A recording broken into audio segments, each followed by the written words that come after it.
Hello everyone, welcome to commerce lectures. आज हम topic करेंगे मार्केटिंग मैनेजमेंट फिलॉसफीज। ये बहुत इंपॉर्टेंट टॉपिक है आपका क्लास 12 बिजनेस स्टडीज़ का। एंड इस कंसेप्ट में क्या है, आपके पूरे 5 कंसेप्ट हैं। सो हम स्टार्ट करते हैं पहले आपके कंसेप्ट से, दैट इज़ प्रोडक्शन कंसेप्ट। सो नाम में ही है प्रोडक्शन, यानी प्रोडक्शन से रिलेटेड कुछ बात होगी इसमें। तो इन कंसेप्ट्स को याद करने का बहुत ईजी एंड इफेक्टिव तरीका है, इनके नाम जस्ट पढ़िए और आप इजीली समझ जाएंगे क्या कहना चाह रहे हैं। सो प्रोडक्शन से बात और रिलेटेड बात है। इसका मतलब इसमें क्या होता है कि कंपनी क्या बिलीव करती हैं, जो इस कंसेप्ट में बिलीव करती हैं कंपनी, वो क्या कहती हैं कि अगर कोई प्रोडक्ट बहुत इनएक्सपेंसिव है, सस्ता है और इजीली अवेलेबल है, मार्केट में हर जगह मिल जाता है, तो उसको बेचना बहुत ज़्यादा आसान है। ठीक है, तो कंपनी का मेन फोकस क्या रहता है? कंपनी का मेन फोकस ये रहता है कि मास प्रोडक्शन करो, यानी बहुत ज़्यादा क्वांटिटी में प्रोडक्शन करो और क्या हो जाएगा इससे? Lowering cost of production. आपकी जो कॉस्ट ऑफ प्रोडक्शन है वो कम हो जाएगी। फॉर एग्जांपल, एक आपकी बिल्डिंग है, उसमें आप जितना मर्जी प्रोडक्शन करते रहो, जो लाइटनिंग का खर्चा है, जो आपकी लाइट्स बल्ब्स चल रहे हैं, वो तो उतने ही चलने हैं, है ना। तो इलेक्ट्रिसिटी की कॉस्ट तो उतनी रहेगी जितना मर्जी आप जो है प्रोडक्शन करते जाओ। तो इससे क्या होगा? आपकी कॉस्ट ऑफ प्रोडक्शन कम हो जाएगी, क्योंकि कुछ ऐसी फिक्स्ड कॉस्ट होती हैं कि वो हमेशा फिक्स्ड ही रहती हैं एक लेवल तक, है ना। तो डिस्ट्रीब्यूट हो जाएगी सारे प्रोडक्ट्स में कुछ रुपीस। तो इससे क्या होगा? आपकी कॉस्ट ऑफ प्रोडक्शन कम हो जाएगी। बट इसका एक ड्रॉबैक भी है। ड्रॉबैक क्या है? Customers don't always buy products which are inexpensive and available.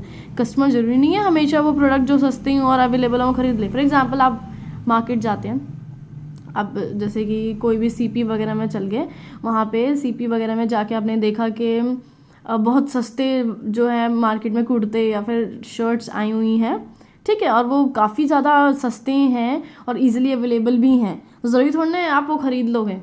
क्यों? क्योंकि क्या पता आप लोग ये चाहो कि नहीं, मुझे तो ब्रांडेड पहनना है ना। तो सबकी अलग अलग जो है व्यूज़ होते हैं कस्टमर्स के, इसलिए इसका काफ़ी बड़ा ड्रॉबैक है प्रोडक्शन कंसेप्ट का। Next is product concept. अब प्रोडक्ट कंसेप्ट क्या कह रहा है? प्रोडक्शन कंसेप्ट में क्या था आपका कि वो प्रोडक्शन जो है इंक्रीज करते हैं ताकि कॉस्ट कम हो जाए। प्रोडक्ट कंसेप्ट क्या कह रहा है? वही प्रोडक्ट से रिलेटेड कुछ बात हो रही है। जो कंपनीज प्रोडक्ट कंसेप्ट फॉलो करती हैं वो क्या मानती हैं? That it can achieve it's business goal by producing high quality products.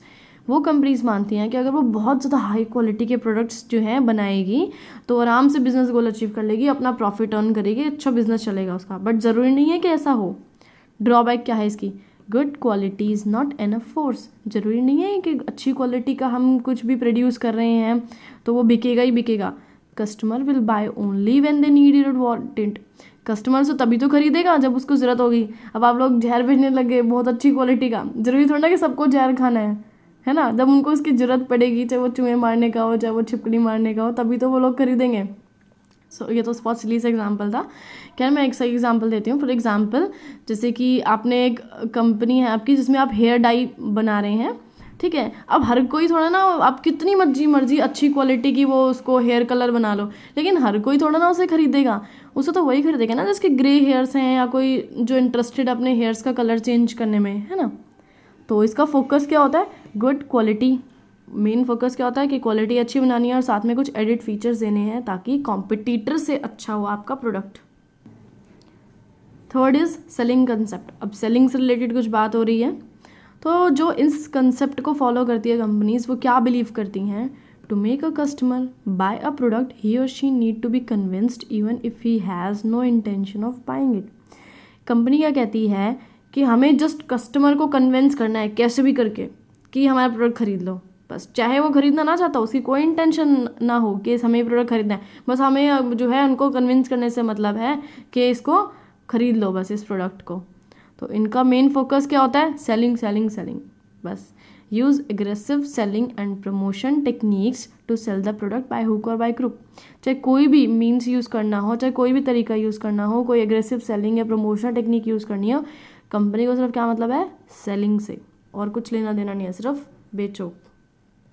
Fourth आया आपका मार्केटिंग कंसेप्ट। मार्केटिंग, इसमें सबसे इंपॉर्टेंट चीज़ क्या होती है? नाम पढ़ के ही पता लग रहा है। मार्केटिंग यानी कस्टमर सेटिस्फेक्शन। तो इसका मेन फोकस क्या है? Customer satisfaction. मार्केटिंग कंसेप्ट जो कंपनीज फॉलो करती हैं वो यही मानती हैं कि सिर्फ कस्टमर सबसे ऊपर है, customer is a king pin, ठीक है। By producing a product which satisfy customer need. वो कस्टमर सेटिस्फेक्शन चाहती हैं और क्या सोचती हैं कि सिर्फ हमें कस्टमर की नीड को सेटिस्फाई करना है, that's it. Company don't sell what they have but produce what customers want.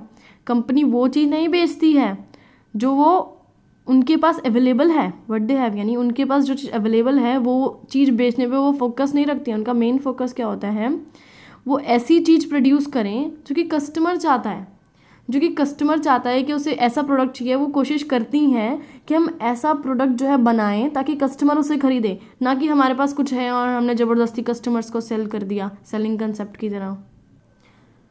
Process of marketing concept, marketing concept का एक छोटा सा प्रोसेस है जिसे हम पढ़ने वाले हैं। तो मार्केटिंग में सबसे पहले क्या होता है, सबसे पहले हम अपना कस्टमर ढूंढते हैं या टारगेट मार्केट ढूंढते हैं कि एक्चुअली में कौन ऐसे लोग हैं जिन्हें हमें टारगेट करना है और कन्विंस करना है कि हाँ भाई हमारा प्रोडक्ट खरीदो, ठीक है। फिर analyse the needs and wants, फिर उनकी जो प्रोडक्ट से रिलेटेड उनकी नीड्स होती है कि क्या क्या चीज़ें चाहते हैं वो प्रोडक्ट में, क्या क्या क्वालिटी चाहते हैं, किस टाइप का प्रोडक्ट चाहते हैं, किस कलर का प्रोडक्ट चाहते हैं, उनकी नीड्स एंड वांट्स को एनालाइज करो जाकर। फिर क्या करो, फिर डेवलप करो ऐसा प्रोडक्ट जो उनकी नीड्स को सेटिस्फाई करे। यहाँ जो उनकी नीड्स थी, एक ऐसा प्रोडक्ट बनाया जाए, उसमें ऐसी क्वालिटीज़ ऐड की जाए ताकि जो है उनकी सेटिस्फाई हो जाए सारी नीड्स, उनको लगे हाँ भाई ये वही चीज़ थी जो हमें चाहिए थी। Try to satisfy needs better than competitors, और जब नीड सेटिस्फाई कर रहे हो तो इस तरह से नीड सेटिस्फाई की जाए, इस तरह का प्रोडक्ट बनाया जाए कि आपके कॉम्पिटिटर्स से भी ज़्यादा बेटर हो वो। Do all this at a profit, और ये सब जो है चैरिटी के लिए नहीं करना है, किसके लिए करना है, प्रॉफिट अर्निंग के लिए करेंगे, ठीक है। कस्टमर सेटिस्फेक्शन ज़रूरी है but for a profit, profit भी ज़रूरी है ना। आपका लास्ट कंसेप्ट आ गया सोसाइटल कंसेप्ट। सोसाइटल यानी सोसाइटी, यानी इसमें सोसाइटी के बारे में कुछ सोच रहे होंगे पक्का। कस्टमर सेटिस्फेक्शन इज़ गुड, बढ़िया है, कस्टमर सेटिस्फेक्शन बहुत अच्छी चीज़ है। But some people who care for society and environment argue that, अब कुछ लोग आ गए, वो लोग क्या कहेंगे टाइप्स वाले, जो सोसाइटी के बारे में और एनवायरनमेंट के बारे में बहुत ज़्यादा सोचते हैं, कुछ वो लोग आ गए हैं अब यहाँ पे। वो क्या बोल रहे हैं, company should not follow it blindly. Company को कस्टमर सेटिस्फेक्शन वाला जो टॉपिक है वो ब्लाइंडली फॉलो नहीं करना है कि सिर्फ कस्टमर को सेटिस्फेक्शन देना है बस, ये सब चीज़ें ब्लाइंडली फॉलो नहीं करनी है। And must be with in ethical and ecological aspects of society, यानी सोसाइटी के बारे में भी सोचना है, एथिकली सोचना है, इकोलॉजिकल लिमिट्स में रहकर सोचना है। फॉर एग्जाम्पल, या छोटा सा मैंने एग्जाम्पल दिया जिससे आपको ये सब क्लियर हो जाएगा। If a customer wants drugs, suppose एक कस्टमर है उसको ड्रग्स चाहिए और आपका मेन मोटिव क्या है, कस्टमर सेटिस्फेक्शन, कस्टमर सेटिस्फेक्शन, तो क्या करेंगे आप, उसको ड्रग्स दे देंगे, उसके लिए ड्रग्स बनाने शुरू कर देंगे कि नहीं कस्टमर जो है हमारा किंग है मार्केट का और उसके लिए हमें ड्रग्स बनाने हैं, नहीं ऐसा नहीं करना है। So company does not supply him drugs just to satisfy him, सिर्फ उसको सेटिस्फाई करने के लिए हमें ड्रग्स सप्लाई नहीं करने चाहिए, हमारे अपने जो है एथिकल लिमिट्स में रहकर जो है काम करना है, एनवायरनमेंट के बारे में सोचना है, सोसाइटी के बारे में सोचना है। तो ये था आपका societal concept. Thanks for watching this video, please like, share and subscribe.